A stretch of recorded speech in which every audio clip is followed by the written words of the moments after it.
Aku curiga. Suamiku mulai dingin saat diranjang. Aku dibuat syok saat temukan dalaman ibuku di kolong ranjang tempat tidurku. Ternyata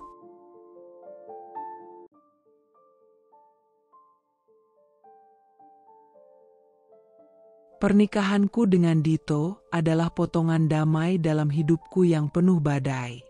Ia bukan lelaki sempurna, tapi ia selalu hadir dalam bentuk yang membuatku merasa cukup.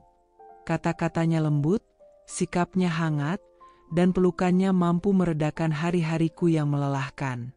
Setelah menikah, kami memutuskan tinggal di rumah mungil yang kami cicil bersama. Tempat yang kami isi dengan tawa, bantal empuk, dan kopi tiap pagi. Aku pikir, hidupku sudah utuh. Sampai suatu sore, saat hujan deras mengguyur atap dan angin membawa bau tanah basah, seseorang mengetuk pintu rumah kami. Tok, tok, tok. Aku yang sedang melipat pakaian di ruang tamu, menoleh cepat. Dit, kamu pesan sesuatu? Tanyaku, heran. Dito bangkit dari depan laptop. Enggak, mungkin kurir. Tapi bukan kurir. Bukan juga tetangga yang biasa numpang wifi. Yang berdiri di depan pintu adalah dia, perempuan parubaya, dengan keriput yang tak bisa disembunyikan riasan murahan di wajahnya. Rambutnya berantakan, matanya sembab. Tapi ada sesuatu di sana, tatapan yang terlalu familiar, terlalu lekat dalam ingatan masa kecilku. Aku berdiri membeku. Zafira, katanya pelan, nyaris berbisik. Ini Mama. Jantungku jatuh ke perut. Mama? Suaraku tercekat. Mama yang mana? Mama yang ninggalin aku 11 tahun lalu? Yang pilih lari sama pria kaya daripada anaknya sendiri. Perempuan itu, Fatma, tersenyum kecil. Tangannya gemetar saat menyentuh dadanya. Mama salah. Mama menyesal. Tapi Mama cuma ingin lihat kamu. Boleh Mama masuk? Aku membuka mulut, ingin menolak. Tapi Dito memotong. Sayang, biarkan dia masuk dulu. Dia ibumu. Aku menoleh tajam. Ibu yang mana? Ibu yang bahkan tak datang saat aku lulus kuliah? Yang tak pernah tanya aku makan apa, tinggal di mana? Dito menggenggam tanganku, mencoba menenangkan. Dengar dulu penjelasannya. Aku menghela napas panjang. Mau apa? Tanyaku dingin, setelah akhirnya membiarkan Fatma duduk di sofa. Ia memandangi foto-foto di dinding. Foto pernikahan kami, liburan ke Bali, momen-momen kecil yang tak pernah dia saksikan. Mama gak punya siapa-siapa lagi, Nak. Pria itu, dia tinggalkan Mama. Harta habis. Sekarang, Mama cuma ingin dekat sama kamu. Aku tertawa kecil, pahit. Dekat? Setelah belasan tahun? Setelah semua luka itu kamu toreh. Sekarang kamu datang cuma karena hidupmu susah. Ia menunduk, terisak pelan. Maafkan Mama. Hari-hari berikutnya adalah mimpi buruk yang dibungkus sopan santun. Fatma tinggal di kamar tamu, tapi kehadirannya seperti bayangan masa lalu yang tak mau pergi. Ia memasak sarapan, tapi aku tak sanggup makan. Ia membereskan rumah, tapi setiap langkahnya terdengar seperti gema pengkhianatan. Dito mencoba mencairkan suasana, tapi aku tahu dia mulai lelah. Suatu malam, saat kami sedang membereskan dapur, "Kenapa kamu gak coba bicara baik-baik sama beliau?" Tanya Dito pelan. Aku menoleh, mata menatapnya tajam. "Karena kamu gak pernah tahu rasanya ditinggalin. Dit, kamu dibesarkan keluarga utuh, dicintai ibumu. Sementara aku bahkan belajar masak sendiri waktu SMA karena mama lebih milih pria kaya daripada anaknya. Dito mengusap wajahnya. Tapi kamu juga berhak sembuh, Fa. Memaafkan bukan berarti melupakan, tapi membebaskan diri dari luka yang kamu peluk terlalu erat. Aku terdiam. Apa benar aku masih memeluk luka itu? Suatu siang, aku pulang lebih cepat dari kantor. Rumah sepi. Fatma sedang menjemur baju. Aku melihat ke dalam kamar tamu. Ada koper setengah terbuka. Di dalamnya, surat-surat tagihan, obat darah tinggi, dan dompet usang berisi foto kecil, foto aku saat TK. Aku menggigil. Malamnya, aku mengendap ke dapur. Kutemukan Fatma sedang duduk di meja, memandangi foto itu sambil menangis. "Kenapa kamu bawa foto itu?" tanyaku tiba-tiba. Ia terkejut. Karena itu satu-satunya yang Mama simpan. Saat Mama pergi dulu, Mama nggak punya hak apapun, tapi foto ini, Mama simpan di dompet. Setiap malam Mama lihat, dan setiap malam Mama menangis. Aku ingin marah. Tapi kata-kata tertahan. Aku nggak tahu harus percaya atau tidak. Ia mengusap air mata. "Kamu nggak perlu percaya sekarang. Tapi terima kasih karena sudah izinkan Mama di sini." Suatu sore, aku pulang lebih cepat dari biasanya. Klienku membatalkan meeting mendadak, dan aku berpikir bisa mengejutkan Dito dengan makan malam bersama di luar. Tapi begitu membuka pintu rumah, langkahku terhenti. Suara tawa terdengar dari arah dapur. Suara yang nyaring dan tak asing, ibuku. Disusul tawa lelaki yang terlalu kukenal, Dito. Aku berjalan perlahan, sengaja tak membuat suara. Dan saat tiba di ambang pintu dapur, aku melihat mereka. Ibuku duduk di kursi bar dapur, mengenakan daster bunga-bunga yang kubeli tanpa niat memberinya. Dito berdiri di hadapannya, mengiris bawang sambil tertawa. Keduanya terlihat terlalu nyaman. Terlalu nyaman untuk orang yang baru kenal 3 minggu lalu. "Loh, Fa, kamu udah pulang?" Dito menoleh, sedikit terkejut. "Tadi katanya pulang malam." "Iya, meetingnya dibatalkan," jawabku pendek, menaruh tas di kursi tanpa melepas pandang dari mereka. Fatma berdiri dan merapikan dasternya. "Mama lagi bantuin Dito masak. Biar kamu bisa istirahat." Aku hanya mengangguk. Tapi dalam hati, ada sesuatu yang menyesak. Beberapa hari setelahnya, pola itu terus berulang. Setiap aku pulang lebih awal, mereka selalu ada di dapur bersama. Entah sedang membuat camilan sore, meracik jus, atau sekadar duduk sambil ngobrol. Suatu kali bahkan aku mendengar mereka bernyanyi kecil mengikuti lagu lama dari radio tua yang kupikir sudah rusak. Ada yang ganjil, terlalu akrab, terlalu lepas. Dan yang membuatku lebih tertekan adalah, aku tak bisa bicara pada siapapun tentang ini. Bagaimana aku harus bilang bahwa aku cemburu pada kedekatan suamiku dan ibuku sendiri? Itu terdengar konyol, bukan? Tapi perasaanku tak bisa dibohongi. Ada yang mengganggu, ada yang mengusik hatiku. Suatu malam, saat kami sudah bersiap tidur, aku tak tahan lagi. "Dit," ucapku pelan, memunggunginya. "HM." Ia sedang main HP, seperti biasa sebelum tidur. "Kamu nyaman ya, ngobrol sama Mama?" Ia menoleh, wajahnya heran. "Maksud kamu?"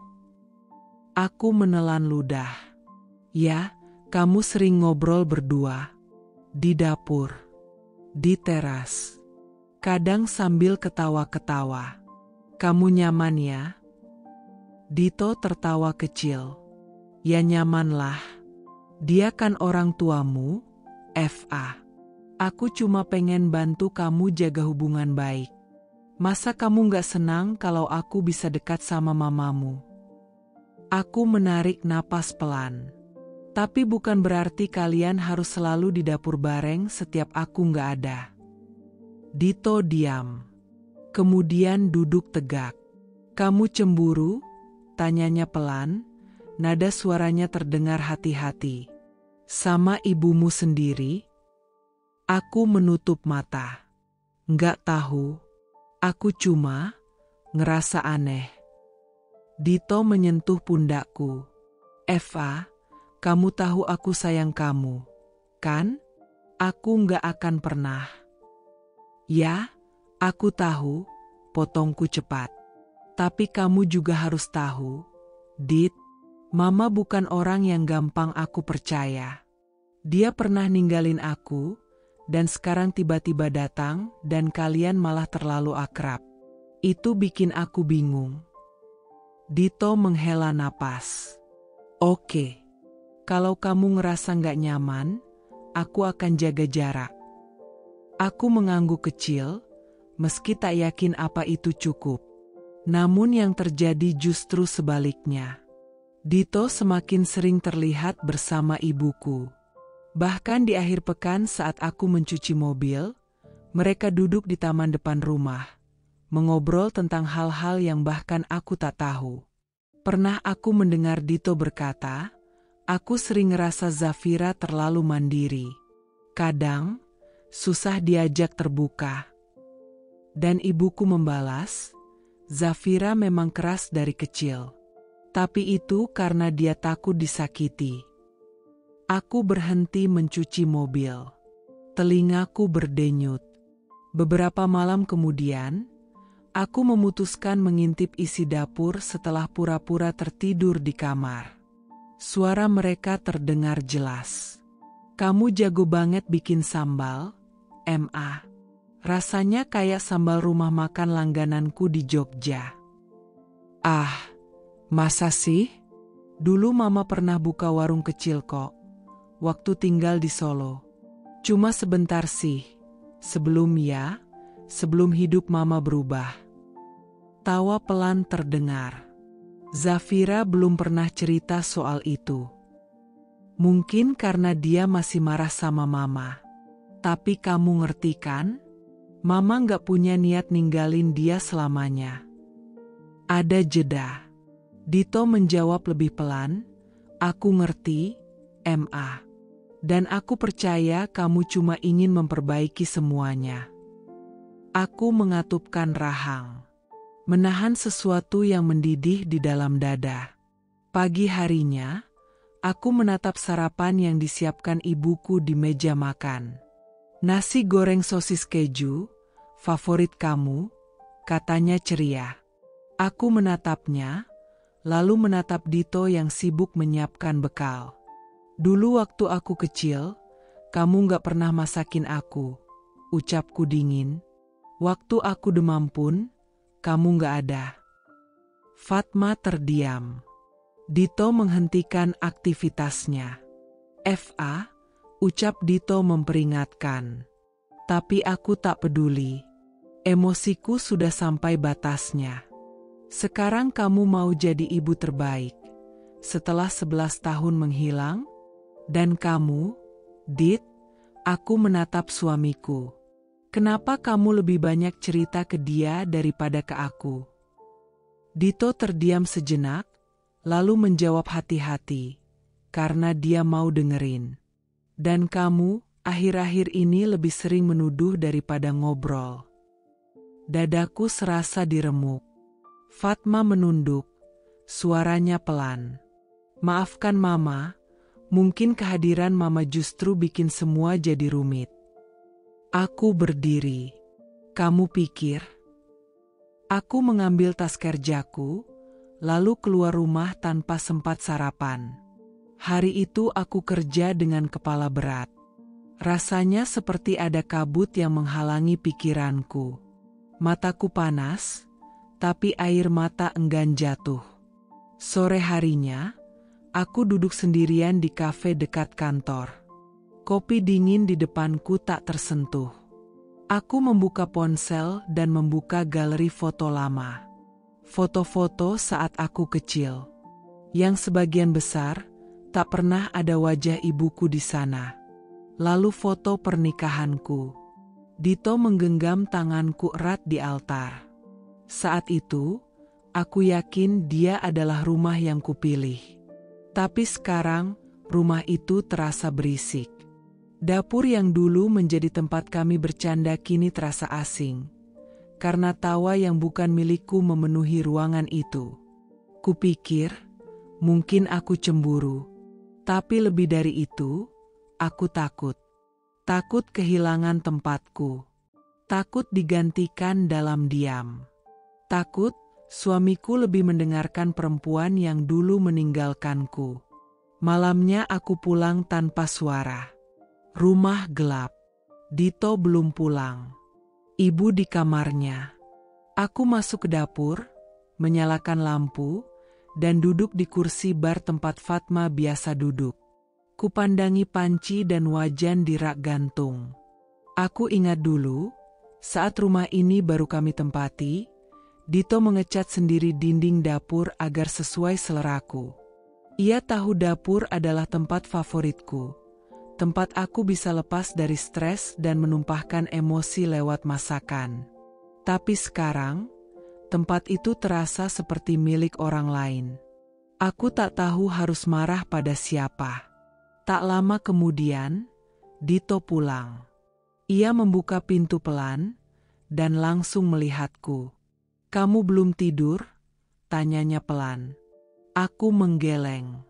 Ia duduk di seberangku, menatapku lekat-lekat. "Aku tahu kamu gak nyaman.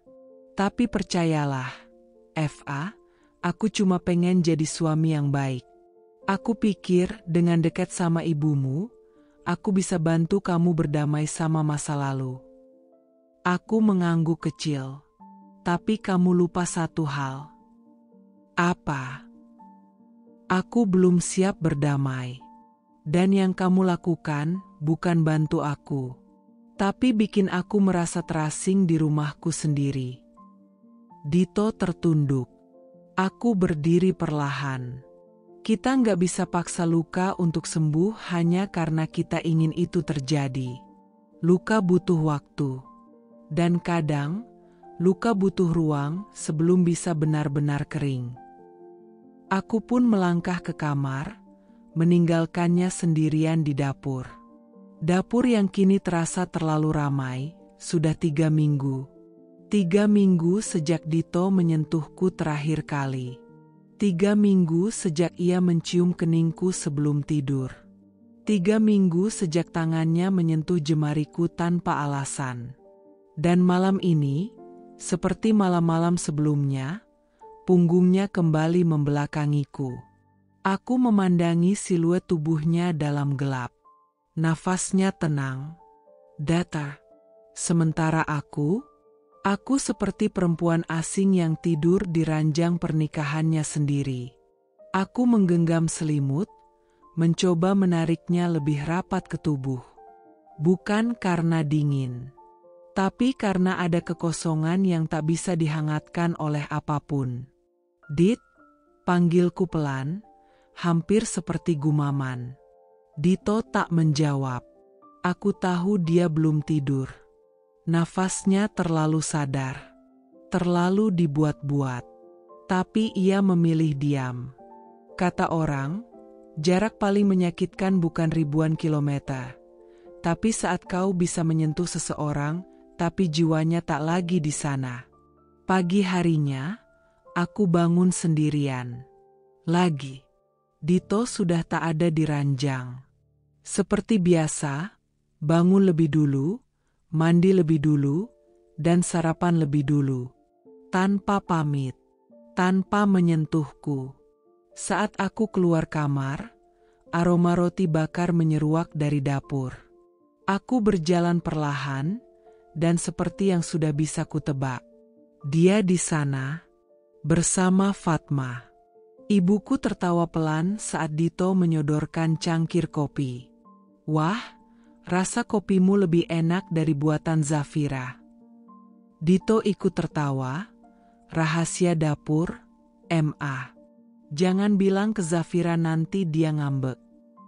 Aku berdiri diam di ambang pintu, tenggorokanku tercekat. Bukan karena kopi atau tawa, tapi karena kenyataan bahwa aku tidak lagi ada dalam percakapan yang melibatkan namaku. Pagi. Suaraku datar. Mereka berdua menoleh, agak terkejut.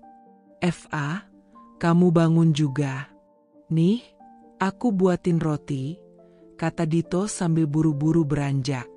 Aku menepis pelan tangannya saat dia sodorkan piring. Nggak lapar. Fatma langsung bicara, Mama udah bilang sama Dito, kamu akhir-akhir ini kelihatan capek. Mungkin kamu kurang tidur. Aku menatapnya tajam. Kamu tahu kenapa aku kurang tidur? Fatma diam. Dito menyela, Zafira, jangan mulai pagi dengan kebenaran, potongku cepat. Maaf, aku lupa. Di rumah ini, semuanya sekarang lebih nyaman dengan basa-basi dan senyum palsu. Ya? Aku pun berbalik dan masuk ke kamar. Roti itu tak tersentuh. Seperti aku di rumahku sendiri. Hari-hari berjalan seperti siklus menyakitkan. Aku bekerja, pulang, melihat mereka tertawa, menyendiri di kamar, tidur membelakangi Dito, dan berharap semoga pagi tak datang lagi. Di kantor, aku tak bisa fokus. Beberapa rekan bahkan mulai bertanya, Zaf, lo kenapa sih akhir-akhir ini? Murung terus. Aku hanya tersenyum tipis. Kurang tidur. Padahal, aku tidur. Tapi jiwaku tak pernah benar-benar istirahat. Malam itu, aku mencoba berbicara. Setelah makan malam yang canggung, aku menyendiri di meja, mereka masih di dapur, aku menyusul Dito ke kamar. Ia sedang membuka laptop.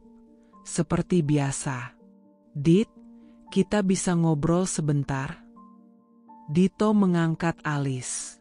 Ngobrol tentang apa? Aku duduk di ujung ranjang. Tentang kita. Ia menutup laptop, tapi tak mendekat. Oke. Aku menatapnya, mencoba mencari mata yang dulu selalu hangat untukku. Tapi malam ini, matanya datar. Aku ngerasa kamu berubah, kataku pelan. Kamu makin jauh. Kamu gak sentuh aku lagi, gak peluk aku. Kita bahkan gak saling cerita. Dito menarik napas panjang. Aku cuma lagi banyak pikiran. Eva? Bukan itu, potongku cepat. Ini bukan tentang kerjaan. Ini tentang kamu dan aku. Dan Mama. Dito diam. Lalu mengalihkan pandangannya. Aku tahu hubunganmu dengan Mama rumit. Tapi kamu juga harus ngerti. Mama itu ibu kandungmu. Dia sendiri sekarang. Dan dia juga manusia. Aku berdiri. Tapi kamu lebih hidup saat sama dia, Dit. Kamu tertawa, kamu cerita. Sementara aku, istrimu, kamu bahkan gak menyentuh tanganku selama 3 minggu. Dito berdiri juga, sedikit kesal. Karena aku gak tahu gimana harus menyentuhmu, Eva, kamu dingin. Setiap hari kamu penuh curiga. Kamu tatap aku seperti aku pengkhianat. Kamu bahkan gak mau makan masakan Mama. Gimana aku bisa merasa nyaman? Aku menahan napas. Dadaku sesak. Jadi kamu nyaman sama dia? Sama Mama? Lebih dari aku? Dito membuka mulutnya, tapi tak langsung menjawab. Dan itu lebih menyakitkan daripada jawaban apapun. Air mataku jatuh. Kamu jatuh cinta sama dia? Zafira. Dito membentak. Kamu sadar apa yang kamu ucapkan? Jawab aku. Dia menggeleng cepat. Aku nggak pernah dan nggak akan pernah. Tapi kamu yang membuat semuanya jadi canggung. Kamu curiga terus. Kamu dingin. Kamu nggak percaya aku. Aku berbisik lirih. Aku nggak percaya karena kamu berhenti membuatku merasa aman. Dito terdiam. Aku menghapus air mataku cepat. Malam ini, aku tidur di kamar tamu. Fa. Aku mengangkat tangan. Aku butuh ruang. Dan kamu juga, mungkin, perlu berpikir, siapa sebenarnya yang kamu cari kehangatannya di rumah ini. Kamar tamu malam itu dingin. Aroma sabun cuci bantal masih tajam. Kasurnya keras. Tapi anehnya, lebih nyaman daripada berbagi tempat tidur dengan suami yang tak lagi menyentuhku. Aku menatap langit-langit, memikirkan ulang semua keputusan, termasuk mengizinkan Fatma tinggal. Keesokan harinya, aku sengaja bangun lebih pagi. Saat aku keluar kamar, aku melihat sesuatu yang membuat detak jantungku berhenti sesaat. Fatma keluar dari kamar mandi, mengenakan daster yang biasa kupakai. Dia terkejut melihatku, lalu tersenyum canggung. Oh, maaf. Mama ambil ini karena cucian Mama belum kering semua. Mama kira kamu nggak keberatan. Aku tak menjawab. Mataku tertuju pada daster itu. Daster berwarna biru tua, dengan bordir kecil bertuliskan inisial ZND. Zafira Dito. Kado bulan madu kami. Fatma buru-buru masuk kamar. Aku berdiri terpaku. Itu bukan sekadar daster. Itu simbol. Itu tanda. Itu batas. Dan dia baru saja menginjaknya. Malam harinya, aku duduk sendirian di ruang tamu. Lampu sengaja kuredupkan. Kopi dingin di tangan. Dan akhirnya, Dito datang. Dia melihatku, ragu. Boleh duduk? Tanyanya pelan. Aku mengangguk. Beberapa detik kami diam. Fa. Aku minta maaf. Aku nggak tahu gimana caranya jadi suami yang baik di situasi kayak gini. Aku cuma pengen kamu bisa berdamai sama Mama. Tapi sekarang aku sadar, aku malah kehilangan kamu. Aku menatap lurus. Aku kehilangan diriku sendiri, Dit. Ia menunduk. Aku melanjutkan, kalau memang kamu masih sayang sama aku, kamu harus buktiin.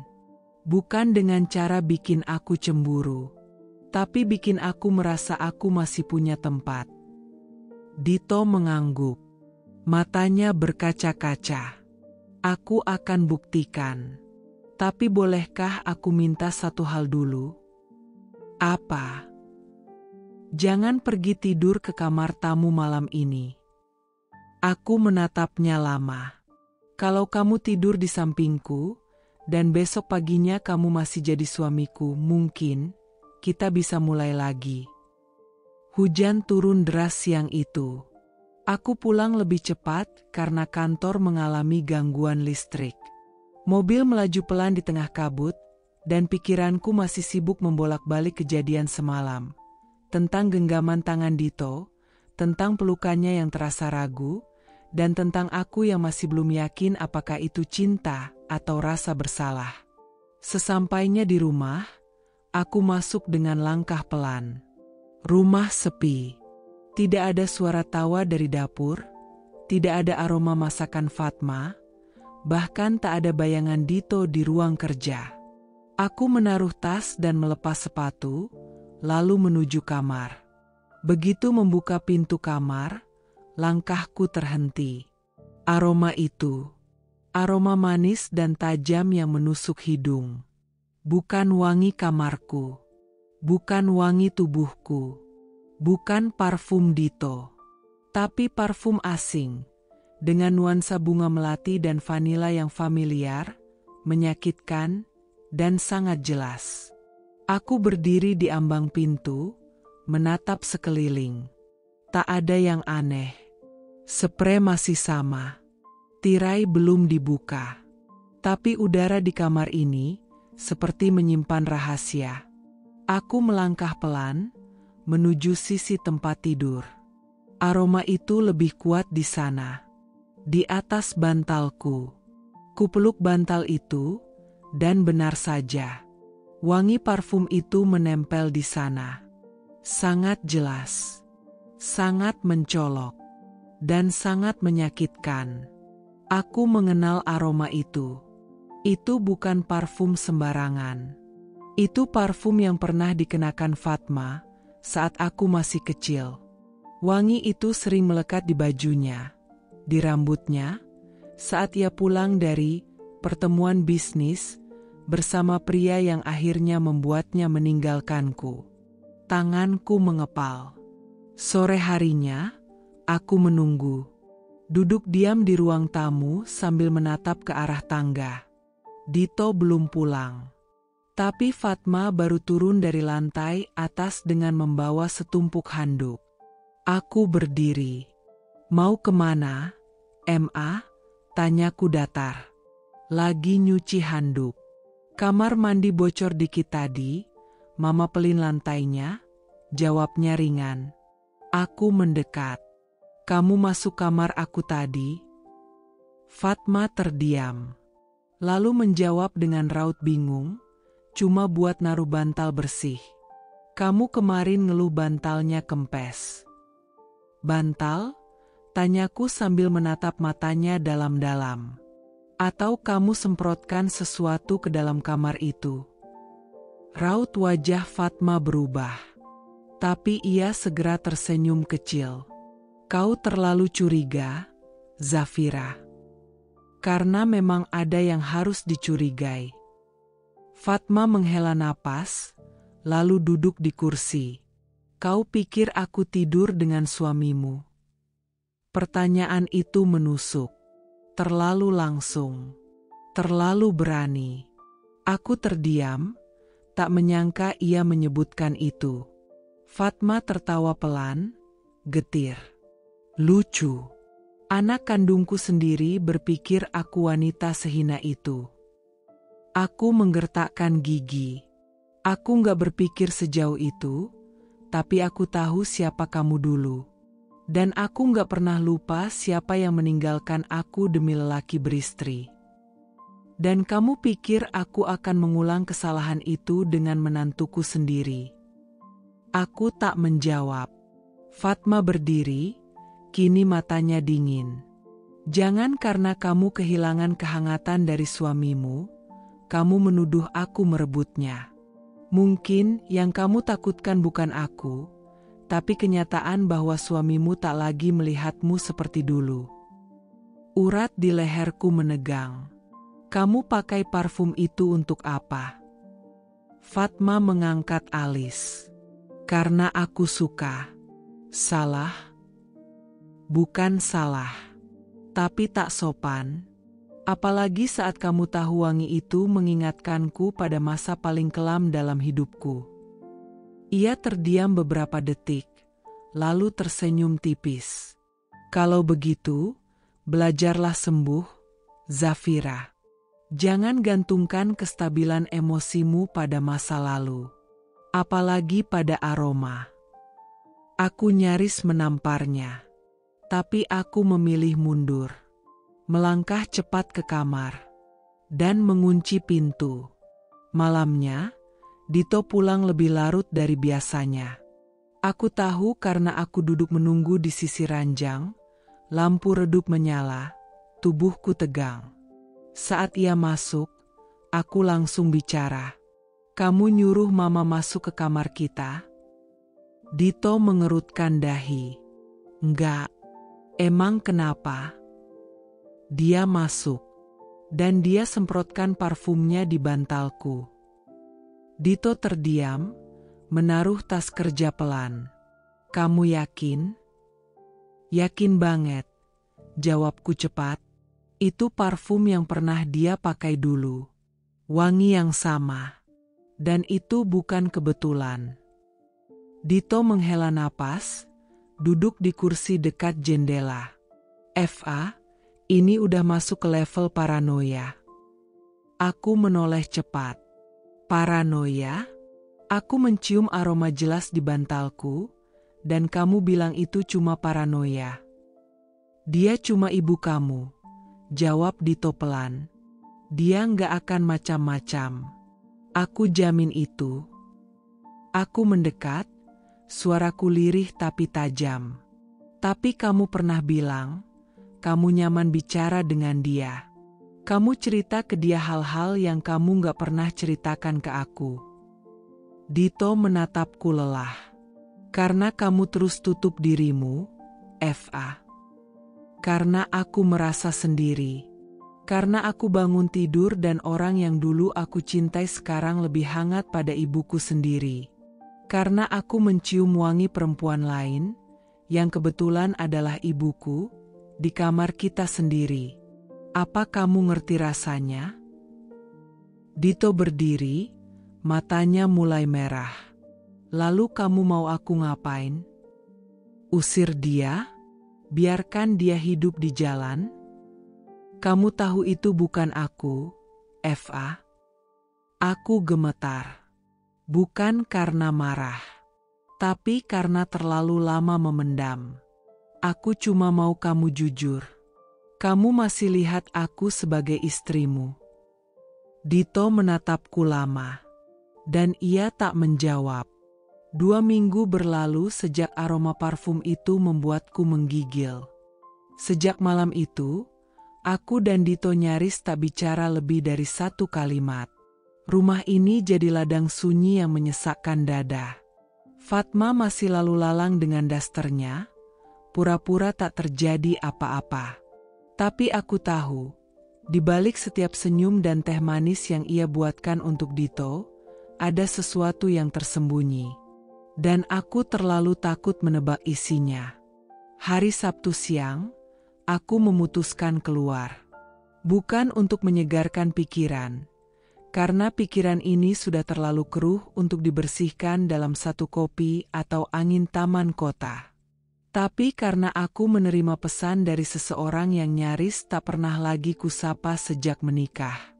FA, bisa ketemu? Ada hal penting banget soal ibumu. Oh Rani. Rani adalah sahabat masa SMA-ku. Satu dari sedikit orang yang tahu betapa rusaknya aku setelah ditinggal Fatma. Dia juga yang menemaniku waktu aku menangis semalaman di hari pernikahan ibuku yang baru, yang bahkan tak mengundangku. Setelah menikah, aku menjauh. Karena entah kenapa, aku malu menunjukkan luka yang tak pernah sembuh. Kami bertemu di sebuah kafe kecil yang jarang ramai.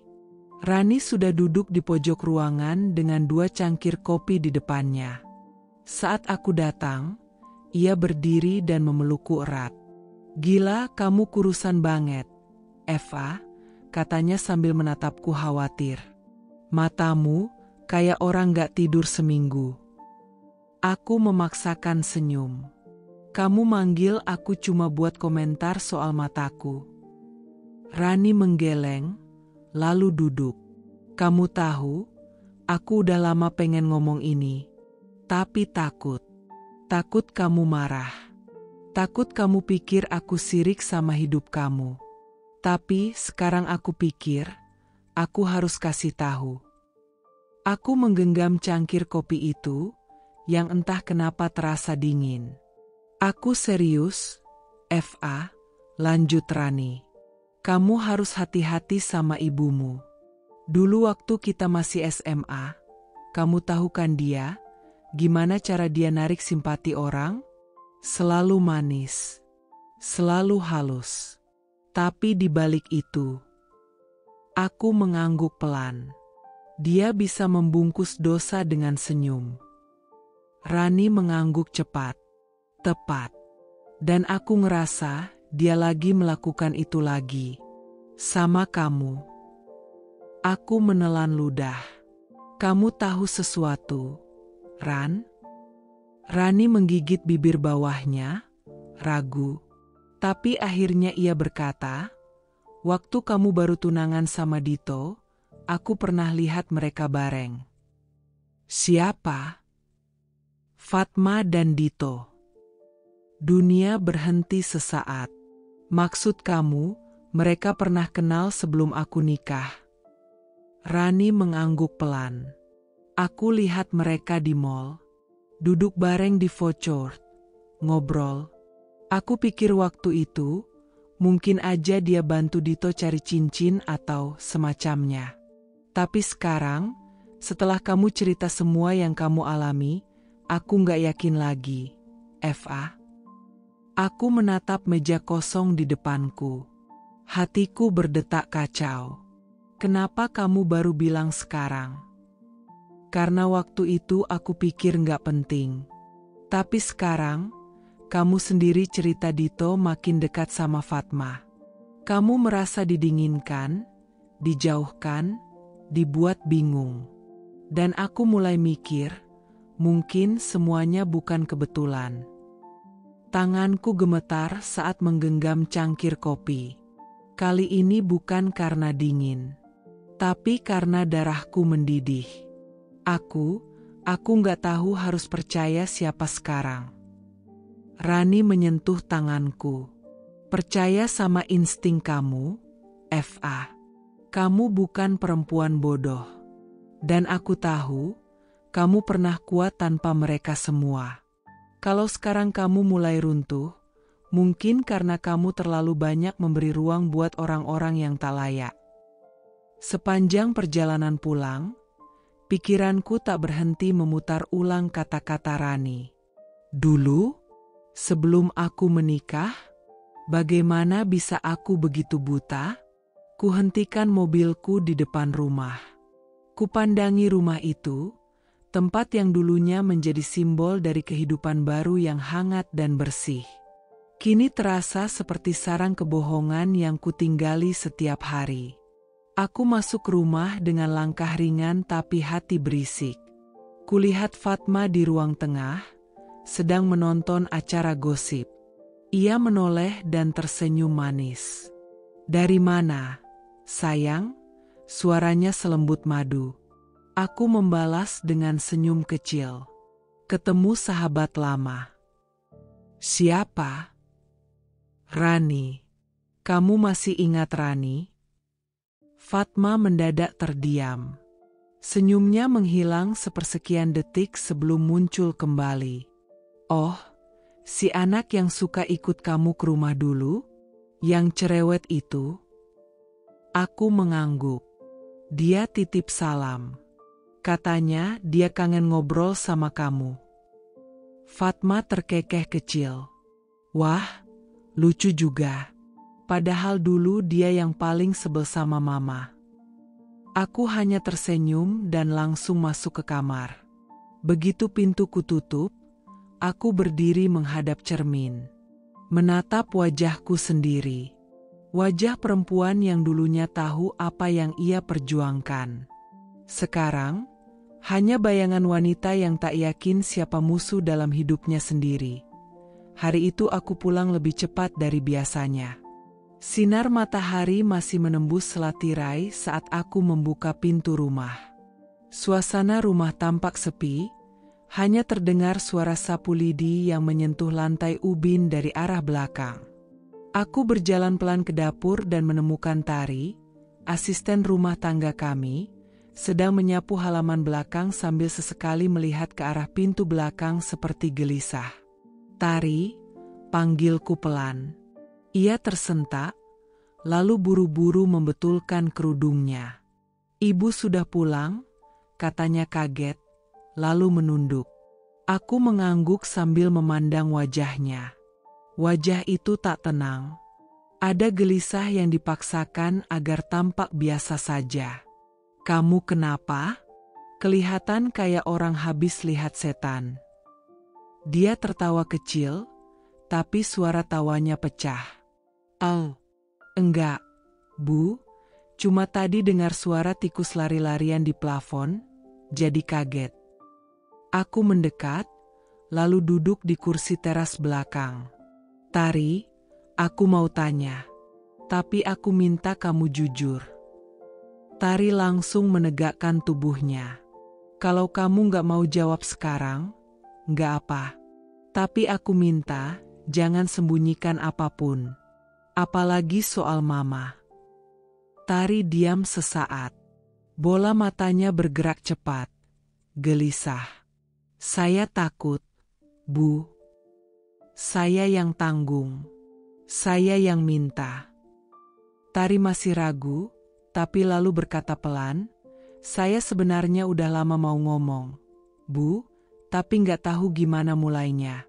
Saya takut disangka bikin gosip." "Langsung aja," potongku cepat. Suaraku rendah tapi tegas. Tari menunduk. Jemarinya saling meremas satu sama lain. "Saya pernah lihat Bu Fatma keluar dari kamar Pak Dito, Bu."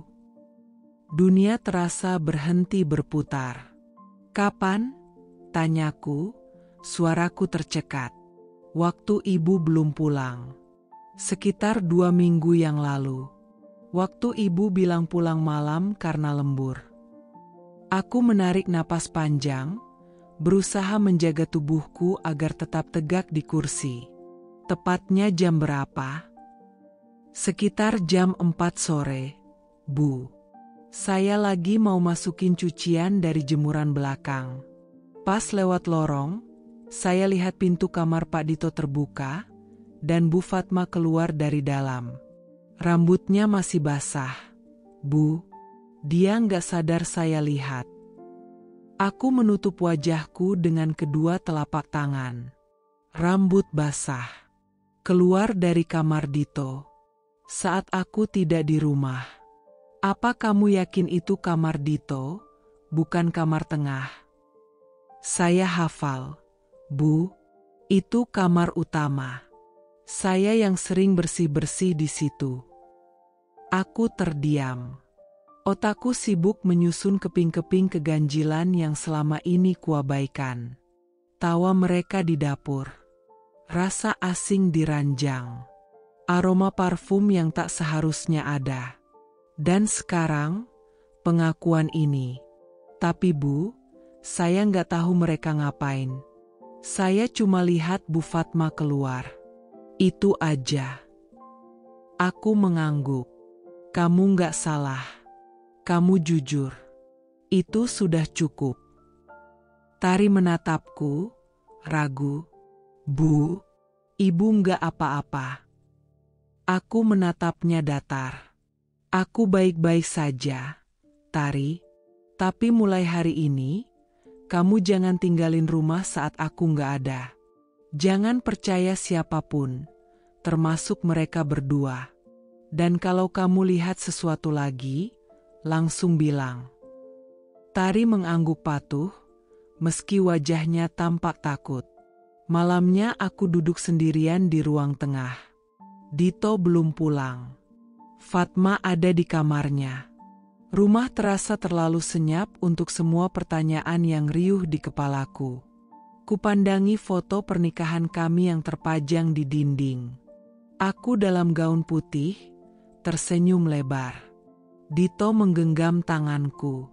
Dan Fatma, berdiri di samping kami, menatap kamera dengan ekspresi damai, seperti ibu yang bangga pada anaknya. Tapi kini, senyum di foto itu terasa menghina. Kupukul kaca bingkai itu dengan telapak tanganku. Retak kecil muncul di sisi kanan, memecah pantulan wajahku sendiri. Aku menatap bayangan diriku yang terbelah. Dan aku tahu, aku tak bisa diam lagi. Beberapa hari kemudian, aku menyusun rencana kecil. Hari itu, aku berpura-pura ada urusan kantor di luar kota.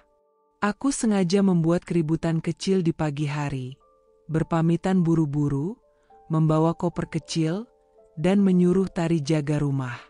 Tapi sebenarnya, aku hanya bersembunyi di rumah Rani, 3 blok dari rumahku sendiri. Rani menatapku saat aku selesai menceritakan rencanaku. "Kamu yakin mau lakukan ini?" Aku mengangguk. Aku nggak akan tenang sebelum tahu kebenarannya dengan mata kepala sendiri. Kalau benar ada sesuatu antara mereka. Rani bertanya hati-hati. Aku terdiam beberapa saat, lalu menjawab pelan, "Kalau benar, berarti aku selama ini tidur bersama pengkhianat dan memeluk ular berbisa yang menyamar sebagai ibu." Siang itu, aku menunggu. Hanya berbekal ponsel dan perasaan yang hampir mati rasa. Dan tepat jam 4 sore, seperti yang pernah Tari katakan, Tari mengirim pesan. Bu Fatma masuk kamar ibu lagi. Pak Dito juga baru pulang. Mereka di dalam kamar sekarang." Jari-jariku gemetar saat menggenggam ponsel. Dadaku sesak. Tapi aku tahu, ini bukan waktunya mundur. Tak semua kebenaran harus dilihat dengan mata kepala sendiri. Tapi kali ini, aku tak mau lagi hidup dalam kemungkinan dan dugaan. Aku ingin bukti. Karena kalau memang aku harus patah, setidaknya aku tahu apa yang mematahkanku. 2 hari setelah aku pura-pura pergi keluar kota, aku kembali ke rumah saat malam sudah larut. Aku tak masuk lewat pintu depan. Aku menggunakan kunci pintu belakang yang hanya aku dan Tari yang tahu. Dan malam itu, aku tak naik ke kamar. Aku langsung ke ruang kerja kecil di bawah tangga, tempat komputer dan server kecil tersembunyi. Ya, aku telah memasang CCTV 2 minggu yang lalu, tanpa sepengetahuan siapapun. 1 kamera kecil tertanam di plafon dapur, 1 lagi menghadap ke ruang makan, dan 1, yang paling penting, mengarah ke ruang tengah, area favorit Fatma dan Dito saat aku sedang tidak di rumah. Kupasang earphone. Kutarik napas dalam-dalam, dan mulai memutar rekaman 2 hari terakhir. Gambar pertama tak memperlihatkan apa-apa. Tari menyapu. Fatma duduk di sofa, nonton televisi. Lalu jam menunjukkan pukul 15.37. Pintu depan terbuka. Dito masuk, terlihat lelah, lalu menyampirkan jas kerjanya di kursi. Fatma menyambutnya di ruang tengah. Tanpa canggung. Seperti istri menyambut suami. "Aku buatin teh, ya?" kata Fatma. Terdengar jelas lewat mikrofon kecil yang kutanam di belakang figura. "Boleh, Ma," jawab Dito. "Ma."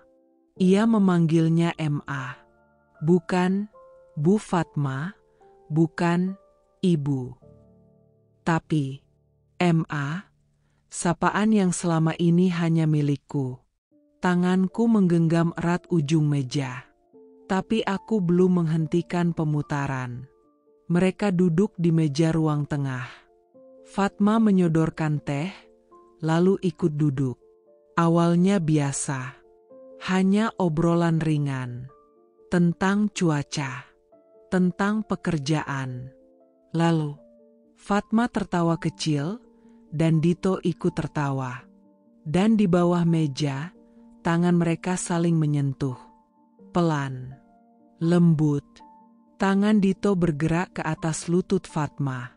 Dan Fatma tidak menepis. Ia bahkan menggenggam jari-jarinya. Nafasku memburu. Kepalaku panas. Tapi rekaman belum selesai. "Aku senang kamu pulang lebih awal," bisik Fatma. "Kalau kamu yang nyambut, aku selalu pengen pulang cepat," jawab Dito. Aku menutup mulutku sendiri. menahan jeritan yang mendesak keluar dari tenggorokanku. Mereka bicara seperti dua remaja yang sedang jatuh cinta, bukan seperti menantu dan mertua. Mereka duduk begitu dekat, bahu bersentuhan. Wajah mereka nyaris saling menempel. Lalu, Fatma menyandarkan kepala di bahu Dito. Aku menjeda video. Ruang kerja itu mendadak terasa sempit. Tenggorokanku tercekat. Air mataku jatuh satu-satu, tanpa suara. Aku ingin marah. Ingin menghancurkan layar monitor ini.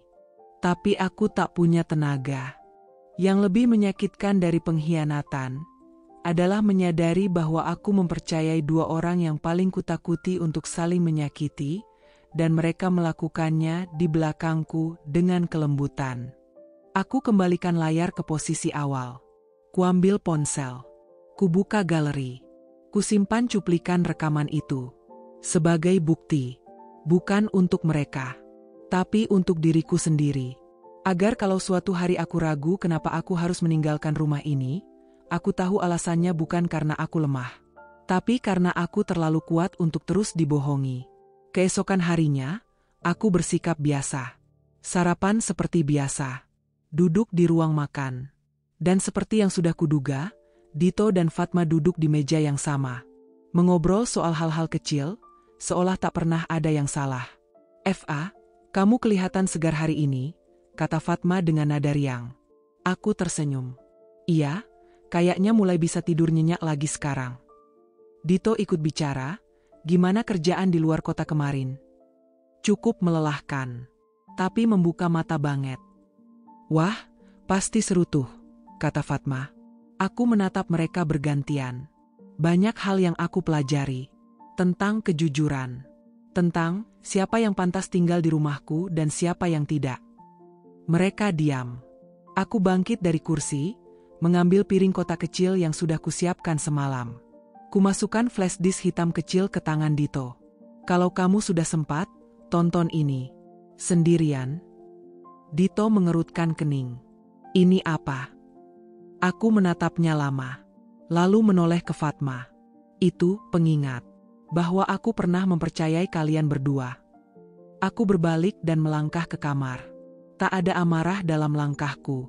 Karena aku tak perlu berteriak untuk menunjukkan bahwa aku bukan lagi perempuan yang bisa kalian perdaya dengan bisik-bisik dan sentuhan di bawah meja. Hari itu langit mendung, persis seperti dadaku. Aku berjalan sendiri di supermarket, mencoba mengalihkan pikiran. Tapi dari tadi, semua yang kulakukan hanya memandang botol saus dan kaleng sarden tanpa benar-benar membaca labelnya. Senyum Dito tadi pagi masih berputar-putar di kepalaku. Senyum palsu. Senyum lelaki yang sedang berpura-pura tak mengerti isi dari flash disk yang kuberikan kemarin. Ia belum bicara. Bahkan sejak semalam, ia tak menyentuh topik itu. Dan aku tidak menanyakannya. Karena diam kami kini sudah seperti bahasa, saling menyayat tanpa harus berbunyi. Saat aku keluar dari antrean kasir dan menuju parkiran, ponselku bergetar. Sebuah pesan masuk. Nomor tak dikenal. Tanpa nama. Tanpa foto. Hanya angka kosong. Pesan itu hanya satu kalimat. "Hati-hati, suamimu bukan hanya mencintai ibumu, dia tak pernah berhenti." Jantungku nyaris berhenti berdetak. Jemariku gemetar saat membaca ulang kalimat itu. Aku menoleh kiri kanan di parkiran. Merasa diawasi. Tapi tak ada siapa-siapa. Hanya orang tua memasukkan belanjaan, dan suara motor lewat di kejauhan. Pesan itu, seperti pisau yang menusuk ulang luka lama. Siapa yang mengirim? Kenapa sekarang? Apa maksudnya? Tak pernah berhenti? Kupandangi pesan itu lama, lalu kupotret. Kusimpan baik-baik. Dan untuk pertama kalinya, aku merasa, ini bukan hanya pengkhianatan biasa, tapi sesuatu yang sudah lama terjalin. Sesampainya di rumah, aku menunggu waktu yang tepat. Dito sedang di kamar mandi. Fatma menghilang entah kemana. Tari ada di dapur. Aku masuk ke kamar kerja dan membuka laptop, menyambungkan ponsel ke internet. Kutelusuri nomor itu di berbagai aplikasi pelacak, tapi nihil. Nomor itu baru dibuat, tanpa data pengguna, dan tampaknya sengaja disembunyikan. Kutatap layar. Keningku berkerut. Otakku berjalan cepat. Jika benar Dito mencintai ibuku, bukan baru-baru ini, jika benar dia tak pernah berhenti, itu berarti hubungan ini bukan sekadar keterpelesetan emosi. Bukan sekadar kedekatan karena sering bertemu. Tapi mungkin ada cerita yang lebih dalam. Lebih tua dari pernikahan kami. Lebih tua dari cinta yang pernah kupercaya. Kupanggil Rani lewat chat. Ran, kamu masih ingat kapan tepatnya kamu lihat Dito dan ibuku bareng sebelum aku nikah? Beberapa menit kemudian, Rani membalas. Sekitar 6 bulan sebelum lamaran kamu. Aku ingat banget karena itu habis ulang tahunku. Kenapa, FA? Kupeluk diri sendiri. 6 bulan sebelum lamaran? Itu berarti Dito dan ibuku sudah saling mengenal sebelum dia resmi melamarku. Lalu pertanyaannya adalah, kenapa dia tetap menikahiku? Malamnya, aku duduk di ruang makan. Dito datang dari arah kamar. Tanpa ekspresi. Seperti biasa. Tapi matanya menghindari tatapanku. Aku bicara duluan. Flash diska sudah kamu buka? Dito mengangguk pelan. Sudah. Dan dia duduk, menarik napas. Aku nggak tahu harus mulai dari mana. Mulai dari kejujuran, Dito. Itu langkah pertama. Ia mengusap wajah. Aku akui. Aku terlalu dekat sama Fatma. Tapi itu nggak seperti yang kamu pikir. Lalu apa? Suaraku meninggi, nyaris bergetar. Apa itu cuma kedekatan emosional? Pelukan-pelukan hangat? Atau memang kalian saling cinta? Dito diam lama. Lalu berkata pelan, aku pernah punya masa kelam. Sebelum kita jadian, aku pernah jatuh hati pada perempuan yang sudah dewasa, jauh lebih tua. Tapi dia pergi, hilang tanpa jejak. Lalu aku ketemu kamu. Nafasku tercekat. Siapa perempuan itu? Dito menunduk. Aku berdiri. Siapa perempuan itu, Dito? Ia menatapku dan tak menjawab. Jangan bilang, suaraku patah, perempuan itu ibuku. Dito memejamkan mata. Aku nggak tahu saat itu. Aku kenal dia di sebuah seminar bisnis. Dia pakai nama berbeda. Kami dekat. Sangat dekat. Tapi waktu aku tahu dia punya keluarga, aku menjauh. Dan tiba-tiba aku ketemu kamu. Tanpa tahu kalian punya hubungan darah. Dunia runtuh. Kepalaku berputar. Perutku mual. Dan kamu tetap lanjut nikah sama aku. Aku pikir semuanya sudah selesai. Yang kamu pikir bukan perasaanku. Teriakku. Aku ini apa bagimu? Hah? Tempat pelarianmu dari ibuku? Dito berdiri. Zafira, tolong. Jangan sebut namaku. Air mataku jatuh, tanpa bisa kubendung. Kamu menjijikkan. Kalian berdua menjijikkan. Dia ingin mendekat, tapi aku mundur. Aku dapat pesan. Dari seseorang. Katanya kamu tak pernah berhenti mencintai dia. Dito membeku. Apa itu benar? Tanyaku lagi. Apa kamu masih mencintai ibuku? Ia diam. Dan dalam diam itu, aku tahu jawabannya. 2 hari setelah pesan misterius itu masuk, aku masih belum menemukan ketenangan. Bahkan saat aku mencoba duduk diam di kantor, pikiranku terus saja dihantui oleh satu nama, Fatma. Dan Dito. Dan hubungan mereka yang tak pernah bisa kuterima dengan logika, meski semua bukti terus mengarah pada satu kesimpulan menyakitkan. Tepat pukul 14.23 siang itu, telepon kantor berdering. Bu Zafira, ada tamu. Katanya ingin bicara langsung. Siapa? Namanya Anjani. Ia bilang ini tentang Pak Dito. Aku nyaris menjatuhkan pena dari tanganku. Anjani. Nama itu asing.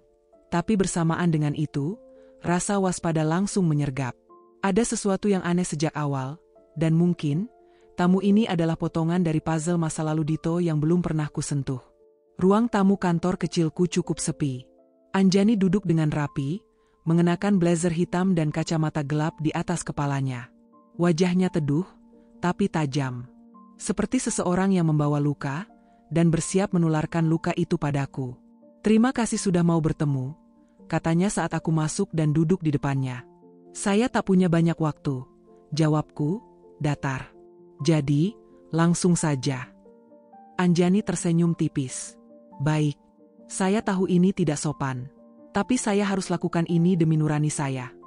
Ia membuka tasnya, lalu mengeluarkan satu foto lama. Aku menatapnya. Sebuah foto Dito, berdiri di depan restoran mewah bersama wanita yang lebih tua. Bukan berpelukan, tapi cara mereka menatap satu sama lain, terlalu dalam untuk sekadar pertemanan biasa. Apa ini yang ingin kamu tunjukkan? Tanyaku. Anjani mengangguk. Itu saya ambil sekitar 5 tahun lalu. Waktu saya masih pacaran dengan Dito. Kami pacaran hampir 2 tahun. Tapi di akhir-akhir hubungan kami, dia mulai berubah. Nafasnya berbeda. Sentuhannya makin dingin. Dan yang paling aneh, dia mulai sering menghilang. Bilangnya rapat. Tapi saya curiga, jadi saya ikuti. Dan kamu menemukan dia bersama wanita itu. Anjani mengangguk. Saya tak tahu siapa dia waktu itu. Tapi yang jelas, wanita itu lebih tua. Sangat berbeda dari Dito. Saya sempat mengira dia ibunya. Tapi, saya lihat sendiri, cara mereka saling menyentuh. Cara mereka bicara.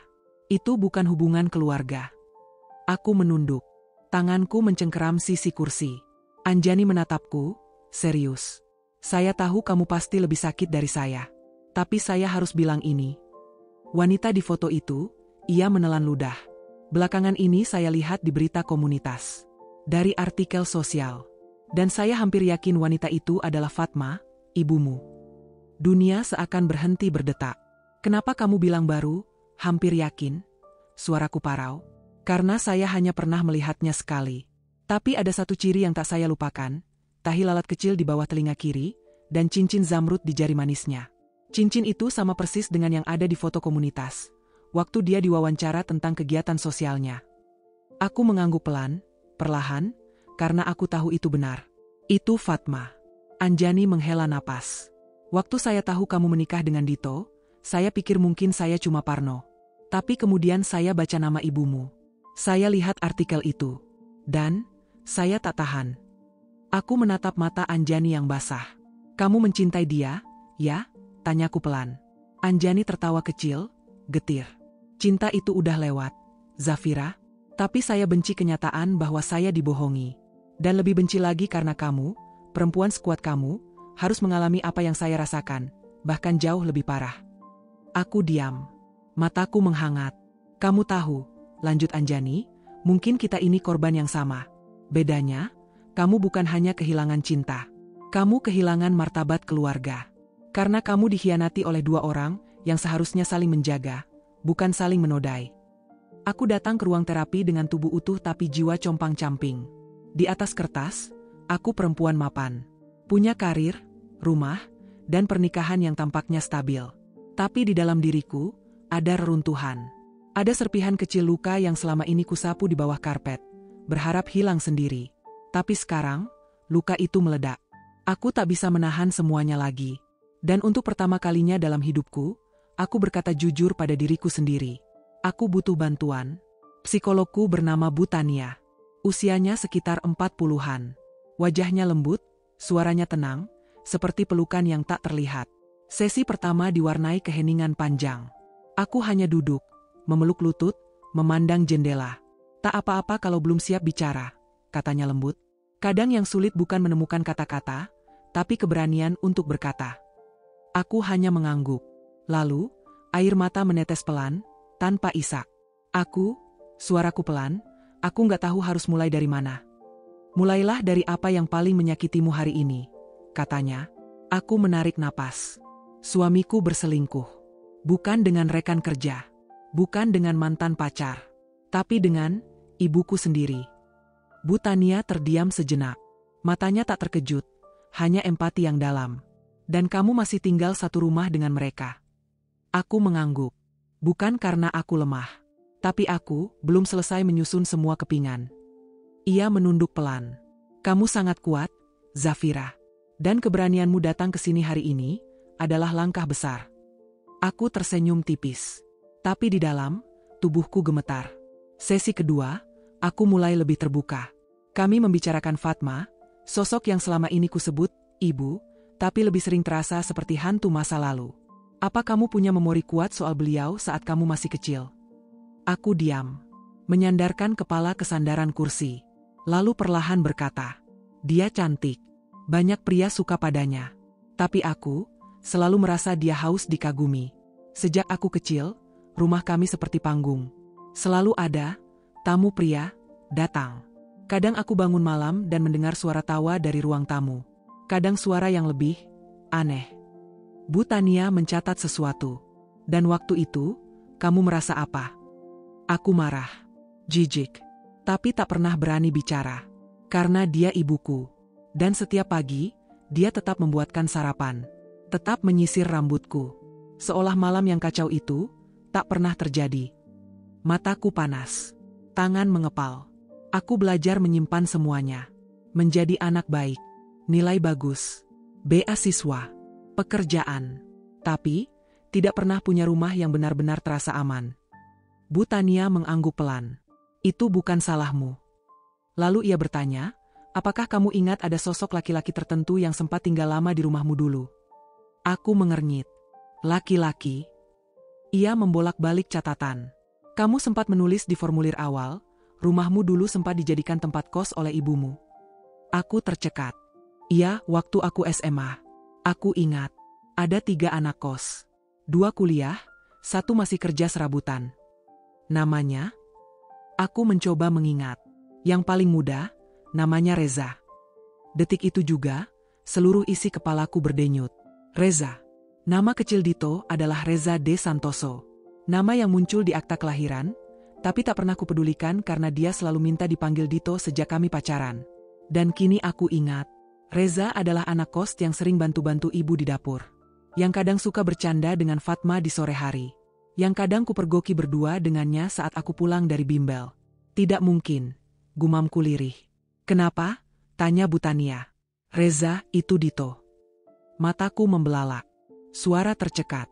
Suamiku, dulu pernah tinggal di rumah kami. Waktu aku SMA. Waktu aku sibuk mengejar prestasi, dia mungkin sibuk mengejar ibuku. Tangisku meledak. Bukan karena hanya Dito pernah mencintai Fatma. Tapi karena aku hanya menjadi anak dari perempuan yang pernah jadi kekasihnya. Dan pernikahanku, mungkin, bukan hasil cinta. Tapi hanya lingkaran tak selesai dari obsesi lama. Sepulang dari sesi terapi, aku masuk kamar dan menyalakan laptop. Kuketik 1 kalimat di pencarian. Reza Dito Santoso, alumni SMA, daftar penyewa kos tahun 2009. Beberapa menit menelusuri data lama di email Fatma, dan akhirnya, aku menemukan nama Reza dalam daftar penyewa kamar kos, lengkap dengan fotokopi KTP-nya. Usia 21 tahun. Bekerja sebagai freelance desain. Menempati kamar belakang, tepat di sebelah kamar ibuku. Tangan dan tubuhku dingin. Kupandangi semua dokumen itu, dan aku sadar. Aku telah menikahi masa lalu ibuku. Dan mungkin, aku tak pernah benar-benar dicintai. Hanya dijadikan pelengkap dari cinta yang tak bisa ia miliki dulu. Malam itu aku tidak tidur. Tanganku sibuk mencetak 1 persatu bukti. Foto lama dari Anjani. Cuplikan rekaman CCTV. Screenshot pesan misterius. Fotokopi daftar penghuni kos 2009. Nama, Reza De Santoso, dengan alamat rumah kami dulu. Aku menatanya rapi. Di meja makan. Di tempat kami biasa menyantap sarapan dan pura-pura bahagia. Dito pulang pukul 9 malam. Wajahnya lelah, sedikit pucat. Aku sudah menunggunya, duduk tegak dengan tatapan tajam. Ia membuka sepatu, melirik ke arahku. Kamu belum tidur? Duduk, kataku. Ia menghela napas dan menaruh tas di kursi. Ada apa? Tanpa bicara, aku dorong 1 amplop berisi semua bukti ke arahnya. Ia membuka. Melihat 1 persatu. Ekspresi wajahnya, kosong. Tidak terkejut, tidak panik, tidak malu. Jadi, kataku. Ia menutup amplop perlahan. Kamu ngumpulin semua ini? Jawab saja, Dito. Atau aku harus panggil mama sekarang dan minta kalian duduk berdua di sini. Ia mendesah, lalu bersandar. FA, aku capek. Bisa nggak kita bahas ini besok? Darahku naik. Besok? Kamu pikir ini hal kecil? Kamu pikir aku bisa tidur setelah tahu suamiku, yang ternyata dulu pernah tinggal di rumah kami, yang pernah mencintai ibuku, sekarang tinggal serumah lagi dengan kami berdua dan mengulang semuanya. Ia memejamkan mata, seperti sedang menahan amarahnya sendiri. Zafira. Jangan panggil aku begitu dengan suara lembut itu, bentakku. Kamu pikir suara pelanmu bisa menenangkan sesuatu? Tidak ada yang tenang, Dito. Ini gila. Ia bangkit, perlahan, lalu menatapku. Jadi kamu percaya semua ini? Kamu percaya gosip? Pesan misterius? Kamu cemburu pada ibumu sendiri sekarang? Aku terdiam. Kata-katanya seperti cambuk, tajam, licik, dan menjijikkan. Aku cemburu, ulangku pelan. Itu pembelaanmu? Setelah semua yang kulihat, semua yang kudengar, kamu lempar balik semuanya ke aku? Ia mengangkat bahu. Kamu terlalu sensitif. Kamu lihat apa yang kamu mau lihat. Padahal aku cuma bersikap baik ibumu karena dia orang tuamu. Tapi kamu tarik semuanya ke arah aneh. Menyentuh tangannya di bawah meja. Itu baik? Teriakku. Apa kamu yakin itu bukan cuma salah tafsir? Kamera bisa menipu. Aku membeku. Aku tahu arah permainan ini. Dito, kataku pelan, aku sudah pergi terapi. Dan di sana, aku ingat sesuatu. Ia menoleh. Kamu pernah jadi anak kos di rumah kami, waktu aku SMA. Nama kamu Reza. Kamu bantu-bantu ibu. Dekat dengannya. Dan kamu kira aku lupa. Ia tidak menjawab. Kamu pikir aku nggak tahu kamu balik lagi ke hidupku bukan karena aku, tapi karena dia? Karena cinta lama kalian nggak selesai? Wajah Dito menegang. Tapi ia masih mencoba tenang. Aku menikahi kamu karena aku sayang. Tidak. Kamu menikahi aku karena kamu pengecut. Karena kamu nggak bisa miliki dia. Jadi kamu ambil aku, karena aku versi mudanya. Karena aku anaknya. Dito membalikkan badan. Meninju dinding. Kamu gila. Aku tertawa pendek. Pahit. Mungkin. Tapi lebih baik jadi gila karena sadar, daripada jadi waras tapi hidup dalam kebohongan. Ia menatapku dengan napas memburu. Kalau kamu pikir aku dan ibumu sudah tidur bersama, kamu bahkan gak perlu jawab, Dito. Karena jawabannya sudah kudengar dari lantai rumah ini. Dari sunyi ranjang kita. Dari diam kalian setiap aku pulang. Beberapa detik berlalu tanpa suara. Lalu Dito berjalan ke arah pintu. Mau kemana? Ia tak menjawab. Jangan harap kamu bisa lari dari ini, kataku. Karena apapun yang kamu sembunyikan, aku akan buka semuanya. Bahkan kalau aku harus buka aib ini ke seluruh dunia.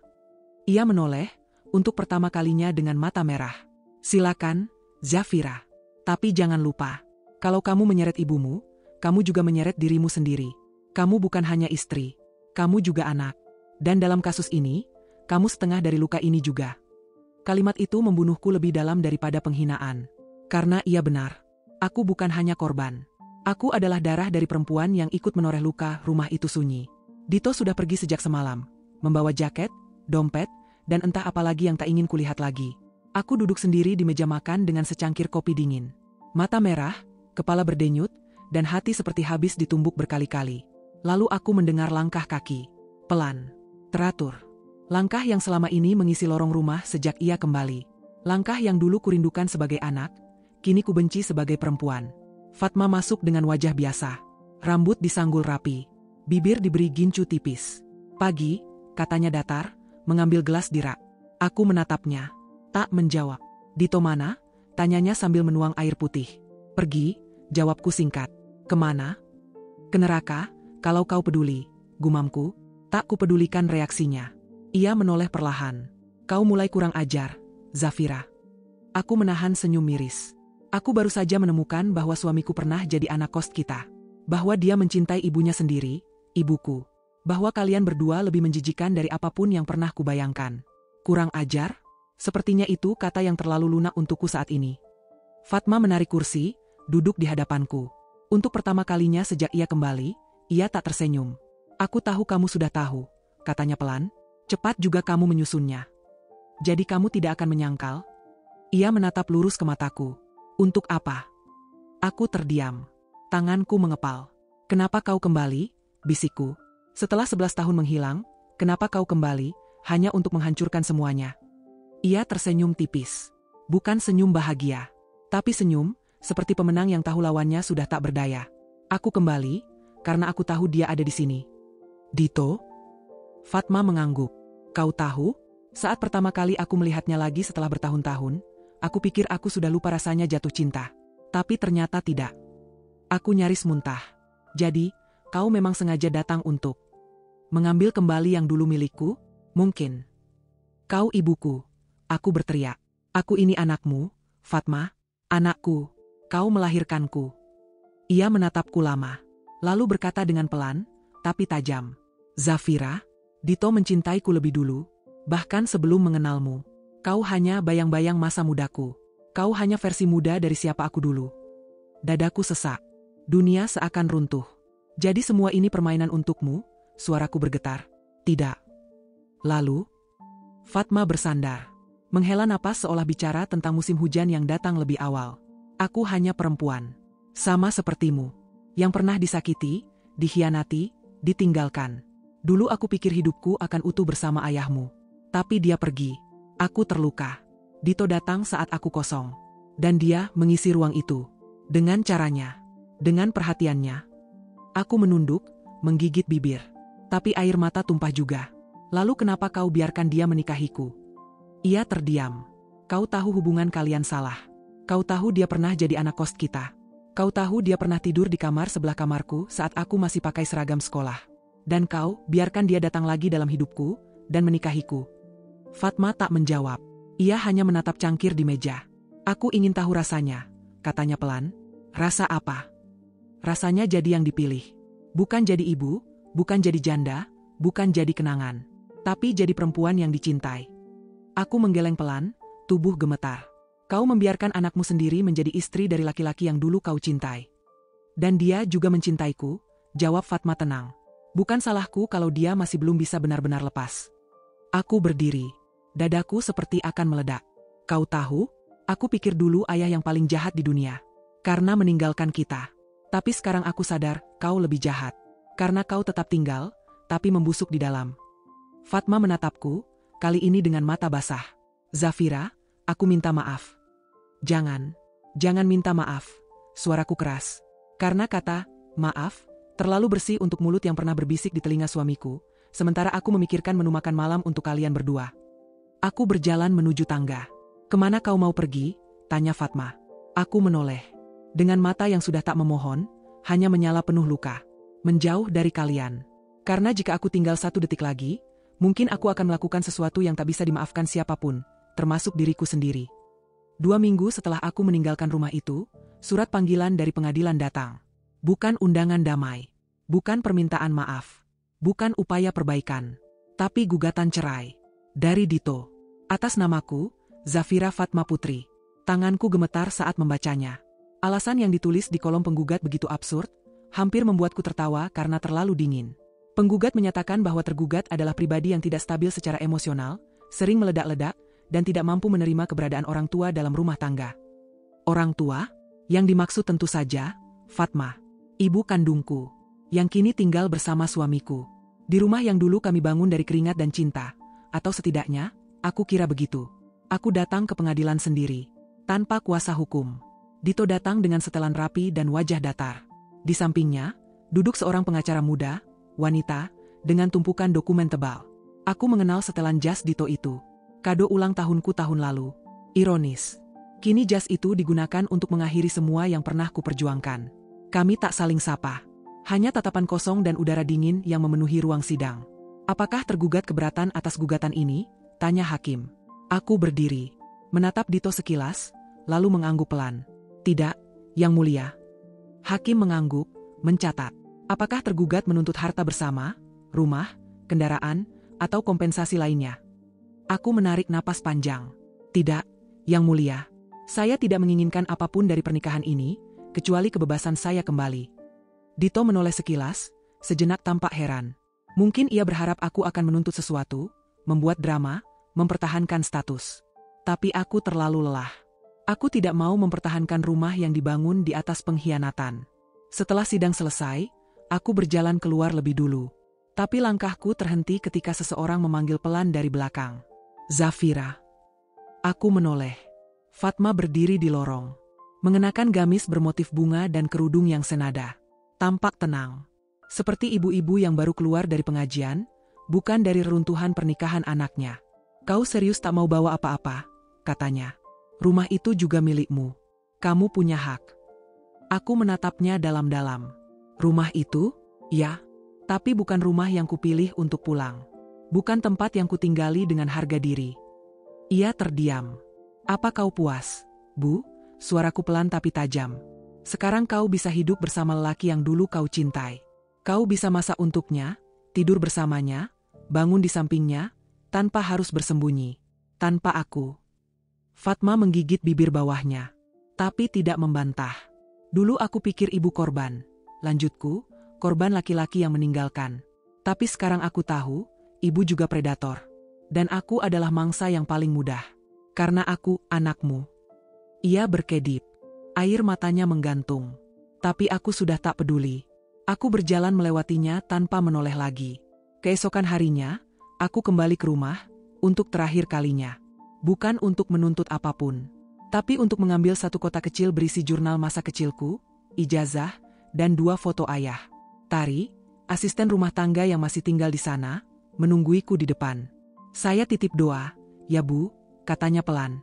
Saya selalu percaya, Ibu Zafira yang paling waras di rumah ini. Yang lain cuma sedang cari pembenaran buat dosa. Aku tersenyum lelah. Terima kasih, Tari. Kamu boleh pergi kapan saja kalau tak nyaman. Ia mengangguk pelan. Saya akan ikut jalan Bu Zafira, kalau Ibu izinkan. Aku menatap matanya. Dan untuk pertama kalinya dalam sebulan terakhir, aku merasa tidak sendirian. Saat keluar dari rumah itu, tak ada yang kuambil selain satu kotak kecil dan tas ransel. Tak ada perhiasan. Tak ada surat tanah. Tak ada uang simpanan. Tapi aku tahu, aku membawa sesuatu yang jauh lebih berharga, martabatku. Karena aku bisa kehilangan rumah. Bisa kehilangan pasangan. Bisa kehilangan ibu sekalipun. Tapi aku tidak akan kehilangan harga diriku sebagai perempuan, yang tahu kapan harus berhenti berlutut, dan mulai berdiri tegak. 3 bulan setelah aku resmi bercerai, hidupku mulai terasa tenang. Tidak bahagia, belum. Tapi tenang. Aku tinggal di kontrakan kecil, jauh dari pusat kota, bekerja lepas sebagai editor konten. Tidak ada lemari besar. Tidak ada perabot mahal. Tapi, tidak ada pengkhianatan di balik dindingnya. Aku sudah berhenti mencari tahu soal Dito dan Fatma. Bagiku, mereka sudah mati. Bukan secara fisik. Tapi mati dari ruang pikirku. Dari ruang hatiku. Tapi takdir rupanya belum puas memutar cerita. Pagi itu, aku sedang duduk di warung kopi kecil di dekat rumah saat Rani, sahabat lamaku, datang tergopoh-gopoh dengan wajah seperti baru mendengar kiamat versi pribadi. Zafira, katanya setengah berbisik. Kamu udah dengar? Aku menyeruput kopi. Tenang. Tergantung, kabar siapa dulu ini. Rani duduk dan langsung mencondongkan badan ke arahku. Itu. Fatma. Dia hamil, FA. Cangkirku nyaris terlepas. Aku menatap Rani dengan dahi mengernyit. Fatma? Hamil? Iya. Baru 5 bulan. Tapi yang lebih parah, Dito ninggalin dia. Apa? Dito kabur. Sama perempuan baru. Lebih muda, lebih cantik, kabarnya pramugari. Rumah dijual. Fatma sekarang tinggal di kosan petak, dekat pasar tradisional. Nggak punya kerjaan, nggak punya uang, nggak punya siapa-siapa. Dunia seperti membeku sejenak. Aku dapat kabar dari Tari. Dia masih sempat ketemu Fatma di puskesmas. Aku menghembuskan napas panjang. Sejujurnya, aku tidak tahu apa yang harus kurasakan. Marah? Tidak. Senang? Mungkin, tapi itu terlalu dangkal. Sedih? Tidak juga. Yang kurasakan hanya kekosongan. Dan satu kalimat di dalam kepalaku yang terulang-ulang. Dito mencintaiku lebih dulu. Kau hanya bayang-bayang masa mudaku. Malam harinya, aku duduk sendiri di kamar kontrakan kecilku. Kuingat semua yang terjadi. Pengkhianatan. Perceraian. Rumah yang ditinggalkan. Ibu kandung yang mencintai suamiku. Dan kini, ibu itu ditinggalkan dalam keadaan hamil. Apakah ini yang mereka sebut karma? Tapi kemudian pikiranku dipenuhi bayangan wajah Fatma. Wajah yang dulu kusayangi. Wajah yang dulu kutunggu-tunggu di hari ulang tahunku yang ke-10, tapi tak pernah datang. Kini, wajah itu mungkin menangis sendirian di kamar sempit, mengelus perut yang membesar, menunggu seorang Dito yang takkan kembali. Dan saat itu aku sadar, tak semua balas dendam perlu dilakukan dengan tangan. Ada yang cukup diserahkan pada waktu. Seminggu kemudian, aku memberanikan diri datang ke pasar tempat Fatma tinggal. Bukan untuk menemuinya. Hanya ingin melihat dengan mata kepala sendiri. Aku berdiri di seberang kios sayur, menyamar dengan hoodie dan masker. Lalu aku melihatnya, Fatma. Duduk di warung kecil, perutnya membesar. Matanya sayu, kulitnya kusam, rambutnya tidak tertata. Ia bukan lagi Fatma yang dulu bersinar. Ia perempuan renta yang ditinggalkan cinta dan dihajar kenyataan. Aku berdiri cukup lama, tapi ia tak melihatku. Atau mungkin, pura-pura tak melihat. Dan aku pun melangkah pergi, tanpa menyapa, tanpa menolong, tanpa menyumpahi. Karena untuk pertama kalinya dalam hidupku, aku tidak perlu berkata apa-apa. Kenyataan sudah bicara untukku. Hidupku tidak langsung membaik setelah perceraian. Tapi satu hal berubah. Aku berhenti menangisi orang yang tak layak mendapatkan air mataku. Hari-hari berlalu sunyi di kontrakan kecil. Aku kembali bekerja sebagai editor lepas, sesekali menulis opini pendek di blog pribadi. Tapi ada sesuatu di dalam diriku yang belum selesai. Sesuatu yang terus mendesak untuk keluar. Luka. Luka itu terlalu besar untuk dilupakan, terlalu tajam untuk disimpan. Aku butuh menumpahkannya. Bukan dalam bentuk amarah, tapi dalam bentuk yang tak bisa mereka hancurkan. Tulisan. Awalnya, hanya iseng. Aku mulai menulis kisah hidupku, tapi mengubah semua nama dan latar. Menyamar sebagai fiksi. Tokoh utamanya bernama Lara, perempuan mandiri yang dikhianati oleh ibu dan suaminya sendiri. Judul awal yang kutulis hanyalah working title, bayangan rahim yang menghancurkan. Namun saat menulis bab demi bab, rasa itu keluar begitu saja. Tangis yang kutahan selama berbulan-bulan tumpah di setiap paragraf. Rasa muak, kecewa, jijik, rindu, dan kehilangan semuanya menjelma kalimat. Dan ketika kutulis kalimat terakhir di halaman penutup, aku tahu. Ini bukan lagi kisah Lara. Ini adalah terapi jiwaku sendiri. Aku memberanikan diri mengirimkan naskah ke penerbit independen. Tak berharap banyak. Namun 3 minggu kemudian, aku mendapat email. Kami tertarik menerbitkan novel Anda. Judul dan narasinya sangat kuat. Namun kami ingin mengusulkan judul baru. Ibu yang meniduriku 2 kali, kisah perempuan yang dicuri oleh rahimnya sendiri. Jantungku berdetak kencang. Judul itu menampar, menusuk, dan benar. Karena aku memang dicuri 2 kali. Saat lahir dari rahim yang tak pernah menjadi pelindung. Saat suamiku direbut oleh pemilik rahim itu sendiri. Aku menyetujui penerbitan. Dan aku bersumpah, aku tak akan sembunyi lagi. 3 bulan kemudian, bukuku viral. Awalnya hanya dibaca oleh komunitas pembaca perempuan. Tapi lalu seseorang mengutip salah satu kalimatku di TikTok. Ternyata, musuh terbesar bukan wanita lain, tapi perempuan yang seharusnya menjadi tempatmu pulang. Ibuku mencuriku, bukan dari dunia, tapi dari diriku sendiri. Puluhan ribu komentar datang. Mayoritas perempuan. Aku merasa ini kisahku juga. Ibuku juga pernah menusukku dari belakang. Aku menangis semalaman membaca bab, ranjang yang tak lagi milikku. Buku itu menjadi suara untuk banyak hati yang selama ini dibungkam. Dan aku bangkit. Bukan sebagai Zafira yang malang. Bukan sebagai mantan istri. Bukan sebagai anak yang dibuang. Tapi sebagai perempuan yang menulis sejarah luka dan membalikkan semuanya. Suatu malam, saat sedang berada di toko buku untuk acara bedah novel, aku melihatnya. Fatma.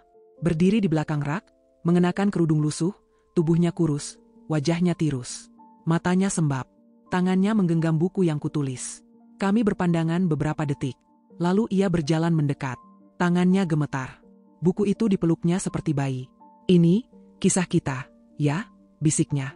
Aku tidak menjawab. Orang-orang membacaku sebagai tokoh jahat sekarang. Aku menatapnya.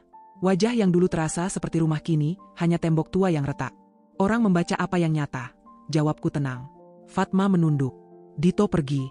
Bayi ini tak punya ayah. Dan aku, tak punya siapa-siapa. Aku menelan ludah. Tapi mataku tak basah lagi. Lalu apa yang kau mau dariku sekarang? Ia menggeleng. Tidak ada. Aku hanya ingin minta maaf. Aku tidak butuh maaf. Kataku, aku butuh waktu. Dan sekarang, waktuku sudah bukan untuk membalut lukamu. Pagi itu, aku menerima panggilan dari nomor tak dikenal. Apakah ini benar Ibu Zafira Fatma Putri? Iya, saya sendiri. Saya perawat jaga di RS Bakti Mulia. Kami ingin menginformasikan, pasien atas nama Fatma Iskandar, ibu kandung Anda, dalam kondisi kritis. Beliau menyebut nama Anda berkali-kali. Apakah Anda bersedia datang? Butuh waktu beberapa detik bagiku untuk bernapas. Lama. Dalam. Berak. Nama itu, Fatma Iskandar. Nama yang dulunya membuatku hangat. Kini hanya membuatku dingin. Aku datang siang harinya. Tanpa bunga. Tanpa air mata. Hanya satu ransel kecil, dan nadi yang berdetak tak teratur. Lorong rumah sakit sunyi. Bau antiseptik menusuk. Aku melangkah perlahan. Suster menunjuk ke arah kamar 317. Dia tidak punya siapa-siapa, kata suster itu lirih. Sudah 2 hari ini sendirian. Anaknya satu-satunya harapan terakhirnya. Aku tidak menjawab. Di dalam kamar, kulihat tubuh Fatma yang tinggal tulang. Pucat, kurus. Selang infus menggantung di lengannya. Wajah yang dulu kuat, kini lusuh dan penuh gurat penyesalan. Ia membuka mata perlahan. Ketika melihatku, ia menangis. Zafira. Aku berdiri di sisi ranjang, diam. Terima kasih, kau datang.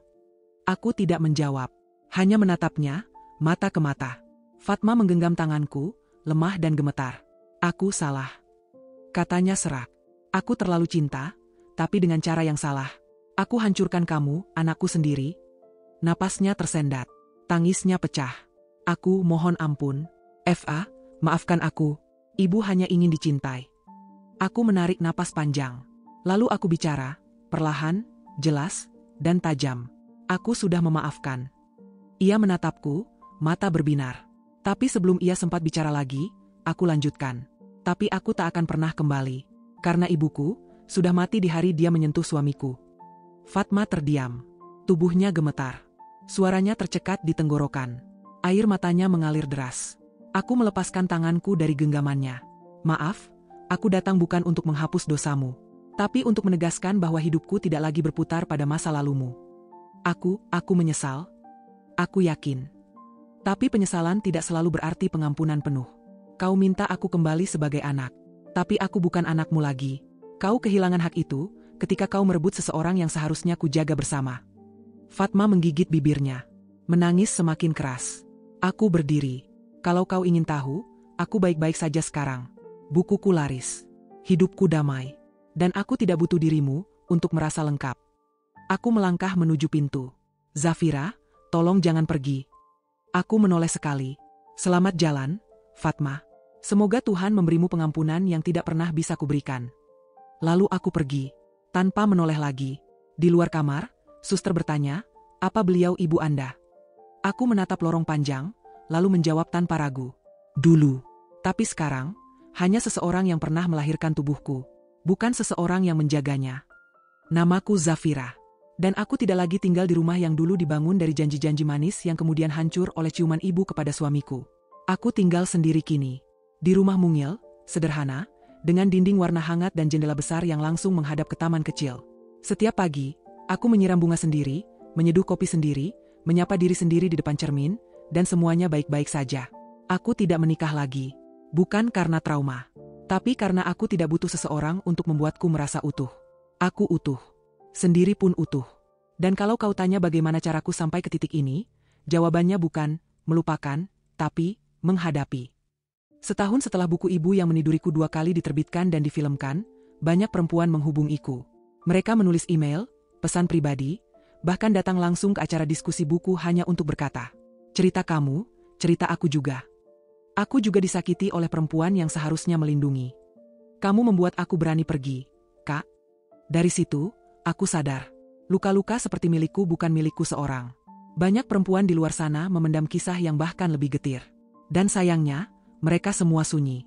Maka aku membangun sebuah lembaga kecil, bukan rumah perlindungan, bukan yayasan besar. Hanya tempat sederhana untuk berkumpul, bicara, menangis, dan pulang dengan lebih ringan. Kulembagakan ia dengan nama Pelita Luka. Slogan kecil kami hanya satu.